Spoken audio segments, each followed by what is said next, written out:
കൊല്ലത്ത് സ്വന്തം കുഞ്ഞിനെ അമ്മ കൊലപ്പെടുത്തിയെന്ന വാർത്ത ഞെട്ടലോടെയാണ് മലയാളികൾ കേട്ടത്. സ്വന്തം കുഞ്ഞിനെ കൊലപ്പെടുത്തിയ ക്രൂരയായ അമ്മ.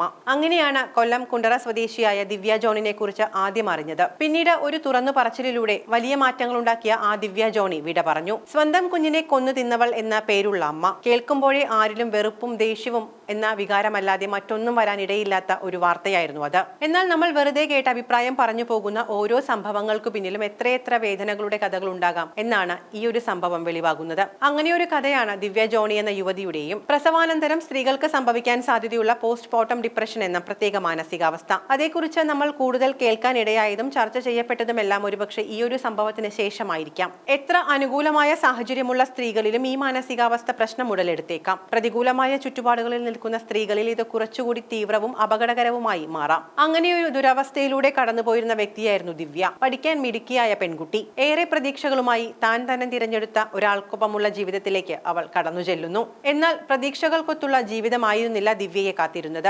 വൈകാരികമായ ഒറ്റപ്പെടലും അവഗണനയും ദിവ്യയെ പലവട്ടം മുറിപ്പെടുത്തിയിരുന്നു. ഗർഭിണിയായപ്പോഴും ഒരു പെൺകുഞ്ഞിന് ജന്മം നൽകിയപ്പോഴും വീണ്ടും ജീവിതത്തെ പ്രതീക്ഷാപൂർവ്വം കാത്തിരുന്ന പെൺകുട്ടി. എന്നാൽ സിസേറിയന്റെ വേദനയോടെ തിരിച്ച് ഭർതൃഗൃഹത്തിലേക്ക് എത്തിയപ്പോൾ എതിരേറ്റത് വീണ്ടും പഴയ അവഗണന തന്നെ. ശാരീരികവും മാനസികവുമായ വേദനകളും അതിനോട് ചുറ്റുപാടുകളിൽ നിന്നുണ്ടായ തുടർച്ചയായ അവഗണനകളും ദിവ്യയെ പതുക്കെ മറ്റൊരാളാക്കി മാറ്റുകയായിരുന്നു. ജീവിതത്തോടുള്ള നിരാശയും അമർഷവും ആരോടാണ് കാണിക്കേണ്ടതെന്നോ എവിടെയാണ് തീർക്കേണ്ടതെന്നോ എന്ന് പോലും തിരിച്ചറിയാൻ കഴിയാത്ത അവസ്ഥ. ഒരുപക്ഷെ അനുഭവിക്കാത്തവർക്ക് മനസ്സിലാകാത്ത ഒരു അവസ്ഥ. അത് പതിയെ സ്വന്തം കുഞ്ഞിലേക്ക് തിരിഞ്ഞപ്പോൾ പോലും അതിനെ പിടിച്ചു നിർത്താനോ കൈകാര്യം ചെയ്യാനോ അവൾക്ക് കഴിഞ്ഞില്ല.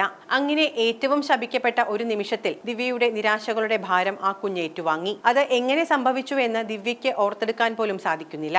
മാധ്യമപ്രവർത്തകനായ ഐപ്പ് വള്ളിക്കാടൻ തയ്യാറാക്കിയ വീഡിയോയിലൂടെയാണ് ദിവ്യ ജോണിയുടെ ഈ ജീവിതകഥ മലയാളികൾ അന്നറിയുന്നത്. താൻ കടന്നു പോകുന്ന മാനസികാവസ്ഥകളുടെ തീവ്രതയും ഇപ്പോഴും അനുഭവിക്കുന്ന വേദനകളുടെ ആഴവും വാക്കുകളിൽ ഉൾക്കൊള്ളിക്കാൻ ദിവ്യ പാടുപെടുന്നത് ആ വീഡിയോയിൽ വ്യക്തമായിരുന്നു. സ്വന്തം കുഞ്ഞിനെ താൻ കൊന്നുവെന്ന് ഏറ്റുപറയുന്ന ഒരു അമ്മയുടെ അവസ്ഥ. 3.5 മാസം പ്രായമുള്ള തന്റെ പെൺകുഞ്ഞിനെയാണ് ദിവ്യ കൊലപ്പെടുത്തിയത്. ചുറ്റുമലയിൽ ആയുർവേദ ക്ലിനിക് നടത്തുന്ന പുത്തൂർ തെക്കുംപറമ്പ് ശങ്കരവിലാസത്തിൽ ഡോക്ടർ ബബൂലിന്റെ ഭാര്യയായിരുന്നു ദിവ്യ.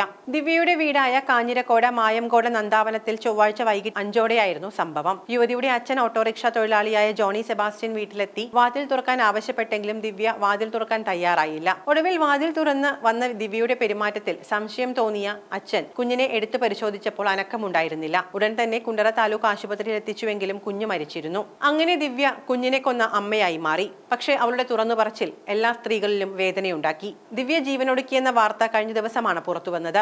ആലക്കോട് പോലീസ് കേസെടുത്ത് അന്വേഷണം ആരംഭിച്ചു.